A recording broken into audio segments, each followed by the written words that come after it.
पण या जे काही 4 नेते आहेत त्यांचा वचक तर नक्कीच दादांचा तिथं होता. अहो काल आम्ही बघत असताना किती वाईट वाटलं. जायला जागा सुद्धा कुठं द्यायची तर ते नेते तिथे ठरवणार. कोणीतरी नेता काकींच्या खांद्यावर हात ठेवतो, कोणीतरी ओढतं. तुमच्या दोघींपैकी एकीने पकडा ना, म्हणजे एकीचा हात फ्री होईल राव. सव्वा तास काय कारण होतं बैठकीत, नेमकी काय चर्चा झाली त्याबद्दल सांगा. काल अमित भाऊंना मी विनंती केली होती की मला राज ठाकरे साहेबांना भेटायचंय, त्यांची मला वेळ मिळू शकते का. लगेचच राज ठाकरे साहेबांनी वेळ दिली, कारण त्यांनी मला विचारलं होतं की काय विषय. मी म्हणलं अजितदादांच्या बाबतीतलं जे काही ऍक्सिडेंट झालेला आहे, घातपात जो कुठला झालाय त्याच्याबद्दलची माहिती आपल्याला मला द्यायची आहे. दादांचा विषय असल्यामुळे लगेचच्या लगेच मला तिथं वेळ मिळाला. आज इथं आल्यानंतर बराच वेळ त्यांनी सगळ्या घटना समजून घेतल्या.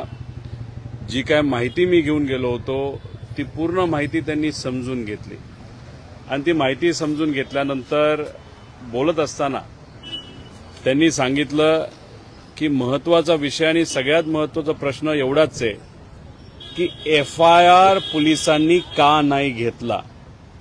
त्यांचा अभ्यास चांगला असल्यामुळे त्यांनी मला 2 दाखले दिले सुप्रीम कोर्टाचे, ज्याच्यामध्ये ऍक्सिडेंटल डेथ रिपोर्ट झाला असला तरी FIR घेता येतो, तो नागरिकांचा हक्क आहे.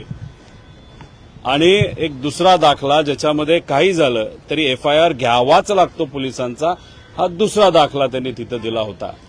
त्यामुळे त्यांनी एकच प्रश्न केला की या महाराष्ट्रामध्ये एका व्यक्तीचा, एका मोठ्या नेत्याचा, महाराष्ट्राच्या देशाचा नागरिकाचा जर FIRच होत नसेल तर ही अतिशय दुर्दैवी गोष्ट आहे.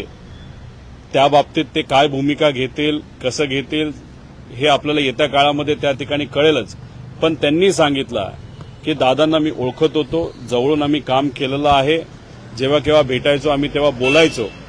दादा असले काय नाही तर कुणी असलं काय, पण मराठी माणसाला जर न्याय मिळत नसेल तर त्यासाठी जे काय करावं लागेल ते मी आमच्या लेवलला त्या ठिकाणी करू, एवढं त्यांना सांगितल्यानंतर आता विधिमंडळामध्ये तिथं काही आमच्या बैठका आहेत, काही लोकांनी मला वेळ दिली, तिथं जाऊन त्यांच्याशी मी चर्चा करणार आहे. कालपर्यंत CIDच्या चौकशीसाठी सगळेच रिपोर्ट्स येण्यासाठी वाट पाहत आहेत. खरं तर पायलट देखील जिवंत असल्याचं सांगितलं जात आहे, कोणत्या तरी देशात असल्याचं देखील म्हटलं जात आहे. नाही बघा, जे कुठले पायलट ते विमान चालवत होते ते जिवंत आहेत असं समजून चालणार नाही. जे आधी पायलट त्यांची नियुक्ती झाली होती त्यांचं नंतर ते कॅन्सल झालं, ते आधीचे पायलट त्या ठिकाणी आहेत, त्यामुळे तो विषय तिथं राहत नाही. त्यामुळे त्या विमानामध्ये जे कोणी 5 जण होते त्याच्यामध्ये दादा होते, त्यानंतर अटेंडंट माळीताई होत्या, जाधव नावाचे जे सिक्युरिटी होते, पाठक नावाच्या को पायलट आणि कपूर नावाचे मेन पायलट, हे 5च्या 5 व्यक्ती दुर्दैवाने आज आपल्यामध्ये तिथं नाही. त्यामुळे कुणी जर सांगत असेल की ही व्यक्ती जिवंत आहे, ती व्यक्ती जिवंत, असं कुठंच काय नाही. ऍक्सिडेंट झाला का घातपात झाला याच्याबद्दलची माहिती आपल्याला त्या ठिकाणी घ्यायची आणि त्यासाठी आपण सर्वजण प्रयत्न करतोय. एक तर FIR या महाराष्ट्रामध्ये घेतलाच जात नाही, हे खरं तर दुर्दैवी गोष्ट आहे. FIR हा देणं आणि देणं हा आमचा अधिकार आहे आणि त्यांनी तो घेणं ही त्यांची ड्युटी आहे. आणि महाराष्ट्रामध्ये अशी एक गोष्ट होत असेल तर हे फार चुकीची आहे. आणि आज राज ठाकरे साहेबांना भेटत असताना योगायोग आज मराठी दिवस त्या ठिकाणी आहे, त्यामुळे मराठी माणसासाठी राज ठाकरे साहेब आजपर्यंत लढत आलेले आहेत. आणि मग आज दादांचा मुद्दा घेऊन आपल्या पक्षाच्या माध्यमातून सुद्धा कार्यकर्त्यांच्या मदतीने व आपण स्वतः सुद्धा या विषयाला न्याय मिळाला पाहिजे. इतरही पक्ष, नेते, सामान्य लोक, महाराष्ट्राची जनता दादांना न्याय देण्यासाठी प्रयत्न करतच आहेत, पण तुम्ही सुद्धा पाठिंबा ताकद द्यावी अशी विनंती त्यांनी केली. आणि त्यांनी मला सांगितलं विचारायचं कारण नाही, मी नक्कीच दादांबरोबर त्या ठिकाणी असणारे, न्याय कसा मिळेल यासाठी मी प्रयत्न करेन. दाखले त्यांनी दिलेले होते, या दाखल्यांचा उपयोग तुम्ही कशा पद्धतीनं करणार? पुन्हा एकदा FIR साठी तुम्ही पोलीस स्टेशन गाठणार आहे? नाही, एकतर काय आहे की माझ्यावर टीका काही सत्तेतले लोक आणि नेते तिथं करतात. काल अजितदादा पक्षातले जे काही प्रमुख नेते आहेत त्यांनी सांगितलं की मी इव्हेंट करतोय.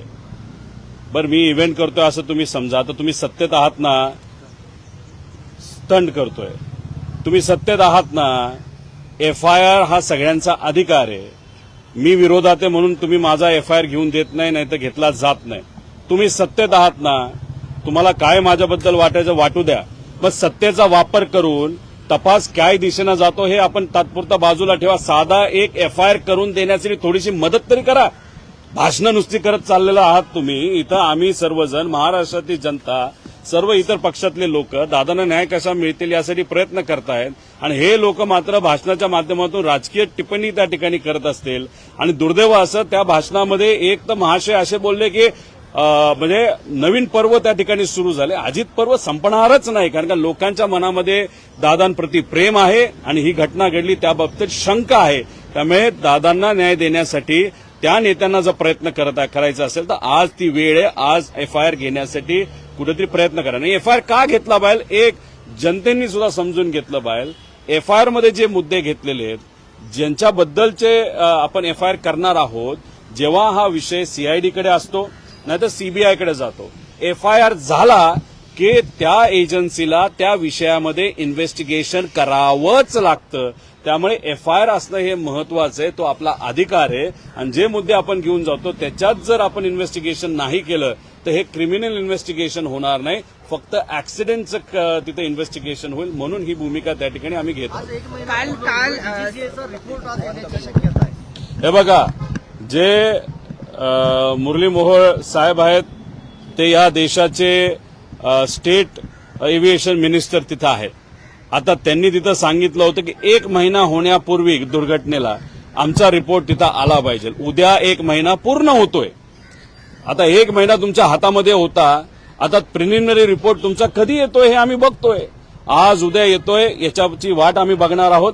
मी सोमवारी 11 वाजता मुंबई या शहरामध्ये तिथे एक प्रेस कॉन्फरन्स घेणार आहे. त्या माध्यमातून खरा रिपोर्ट काय असतो, काय पद्धतीने या घटनेमध्ये काय काय गोष्टी घडलेल्या आहेत हे मी तिथे सिद्ध करेल.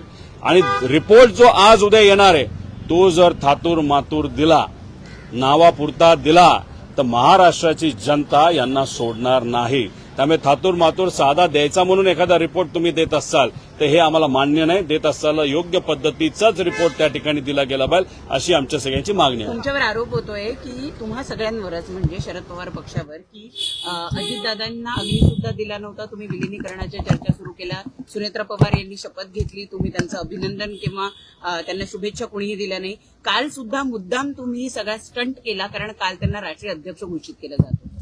एक आपण सगळ्यांनी समजून घेतलं पाहिजे, तिथं कोणाची चर्चा झाली, कशी झाली हे त्यांनी सांगावं ना, नावं सांगा. कुठंच काय तिथं घडलेलं नाही. आम्ही सर्वजण तिथं दुःखात होतो. पवार साहेबांना सुद्धा तिथं शब्द निघत नव्हते, अशी तिथं परिस्थिती होती. तुम्ही जर बघितलं असेल की दुसऱ्या दिवशी कुठेही अडचण होऊ नये, लोकांना अडचण होऊ नये, तिथं कुठंतरी दंगल उसळू नये म्हणून लोकांच्या हितासाठी तिथं पवार साहेबांनी स्टेटमेंट देत असताना पवार साहेब काय कॅमेराकडे बघून स्टेटमेंट दिलेलं नाही, त्यांना वाचावं लागलं. कारण का पवार साहेब इतके भावनिक झाले होते, त्यांना शब्द फुटत नव्हते, म्हणून त्यांना काही गोष्टी लिहून दिल्या, त्या वाचल्या. ही आमची परिस्थिती होती. आणि याच्यात तुम्ही आज राजकारण करत आहात. आता तुम्हीच बघून घ्या की गेल्या काही दिवसांमध्ये विलिनीकरण हे शब्द आम्ही जास्त वापरले का त्यांनी जास्त वापरलेत.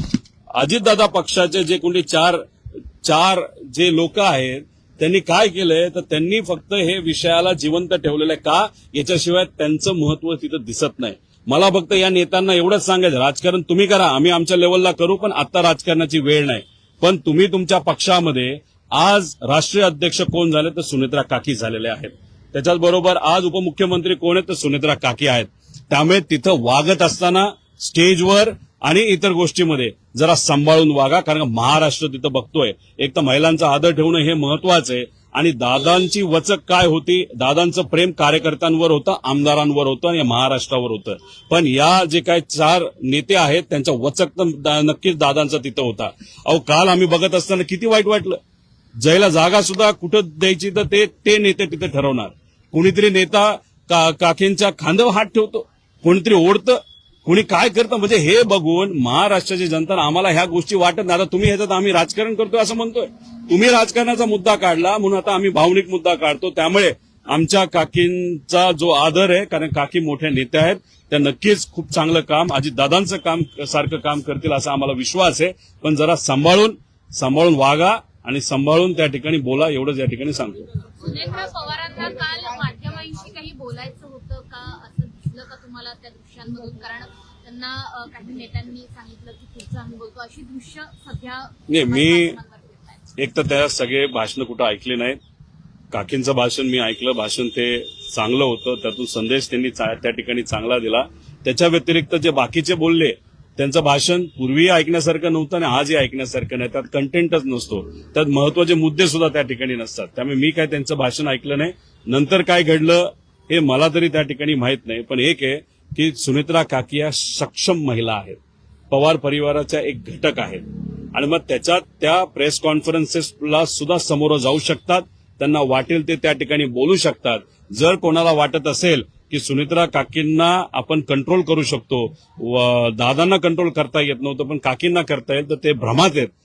थोड्या दिवसानंतर नक्कीच कळेल की ताकद काय असते आणि एक नेता कशा पद्धतीने पार्टी तिथं चालवत असतो. त्यामुळे ह्या 4 जे कुठले नेते आहेत त्यांनी थोडंसं सांभाळून राहावा, सांभाळून वागा, एवढंच या ठिकाणी सांगतो. काल बोलताना सुनेत्रा पवार असंही म्हणाल्या की दादांचं अर्धवट राहिलेलं स्वप्न मला पूर्ण करायचं आहे. काही अंदाज आहे कुठलं स्वप्न असेल?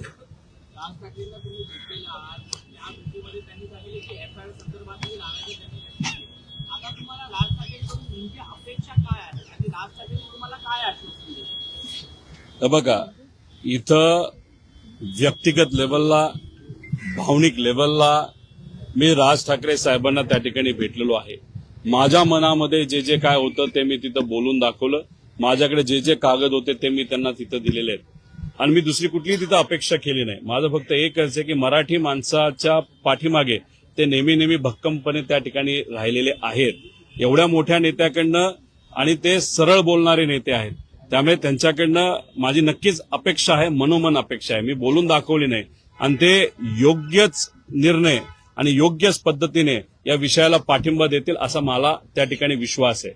आता काल सुनेत्रा काकींच्या बद्दल बोलत होता, त्यांचं राहिलेलं अर्धवट स्वप्न काकांचं काय होतं हे, एक तर मी काकांकडे बघत असताना आणि अख्खा महाराष्ट्र अजित काकांकडे बघत असताना, काका हे महाराष्ट्राचे मुख्यमंत्री झाले पाहिजे अशी इच्छा आमच्या सगळ्यांची त्या ठिकाणी होती.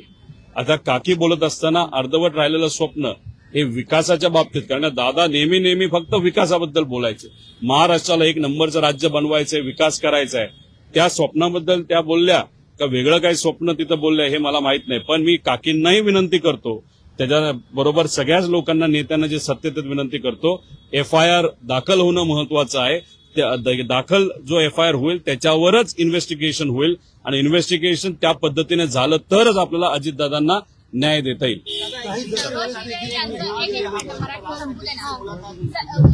सर, समाज माध्यमांवर आणखी एक व्हिडिओ व्हायरल होतोय, एक खूप व्हायरल होते, काल झालं ऐकायला मिळतंय की अजित दादांकडे इतर नेत्यांना किंवा सामान्य कार्यकर्त्यांना आता बहिणींची तरी संपर्क साधूया, त्यांच्याशी संवाद साधूया. त्यांचं मत आणि सगळ्यांचं मत तेच ते 4 यांच्याबद्दल त्या ठिकाणी असावं, याच्या पलीकडे दुसरं कुठलं नाही. आणि एका महिला आमदारांनी ते बोलून दाखवलं, ते एका व्हिडिओवर आलं आणि ते लोकांपर्यंत पोहोचलं. याच्यावरनं समजून घ्या की एखाद्या नेत्याला जर आमदारांपासूनच लांब काही लोक ठेवत असतील, ते 4 लोक ठेवत असतील, तर मग बाकीच्यांचं काय? तरी दादा हे दादा असल्यामुळे त्या गोष्टी तशा होऊन देत नव्हते. पण तरी जर होत असेल तर काकींनी सुद्धा कुठेतरी सांभाळून राहिलं पाहिजे, एक पुतण्या म्हणून त्या ठिकाणी विनंती करतो. शोकसभेमध्ये जो व्हिडिओ दाखवला, शोकसभेमध्ये जो व्हिडिओ दाखवण्यात आला त्याच्यामध्ये पण अजित पवार यांची कारकीर्द दाखवताना शरद पवार यांचा एकही फोटो दाखवला नाही. आणि दुसरी गोष्ट, 2022 नंतरचे अजित पवार दाखवले, 6 वेळा मुख्यमंत्री असलेल्या माणसाची कारकीर्द दाखवताना कमी पडलं.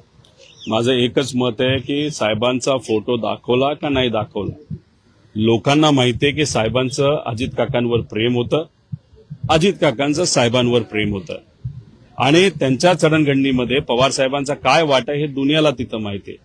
महत्वाचं काय, तो व्हिडिओ बघत असताना आमच्या डोळ्यामध्ये जेव्हा पाणी आलं, पण मनामध्ये एक शंका होती आणि एक कुठेतरी खंत सुद्धा होती की अजितदादांचं काम हे 40 वर्षाचं राजकीय कारकीर्द त्यांची आहे, त्यांचं काम आहे.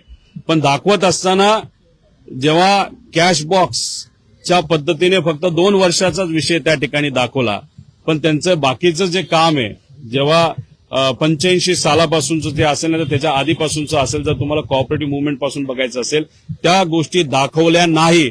म्हणजे दादांचं एवढं मोठं कार्य असताना सुद्धा त्या व्हिडिओच्या माध्यमातून ते छोटंसं का दाखवण्याचा प्रयत्न त्या ठिकाणी केला गेला आणि फक्त 2 वर्षाच तिथं का दाखवलं गेलं, म्हणजे कुठंतरी एखाद्या एजन्सीनी काय केलं हे दाखवण्याचा ते प्रयत्न करत होते. कॅशबॉक्स जी कुठली एजन्सी असेल का दादांनी काय केलं हे दाखवायचा प्रयत्न ते करत होते. दादांचं जर खरंच त्यांना दाखवायचं झालं असतं तर कुठेतरी तो व्हिडिओ अजून मोठा आणि अजून चांगला होऊ शकला असता, एक दादांचा फॅन म्हणून आणि एक नागरिक म्हणून मला वाटतं.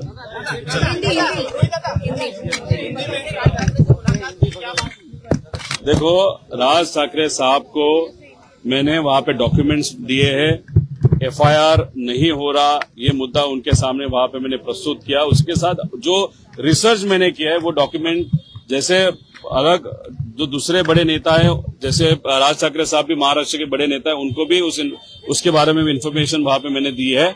उनका कहना है कि एफआईआर होना ये किसी भी व्यक्ति का हक है.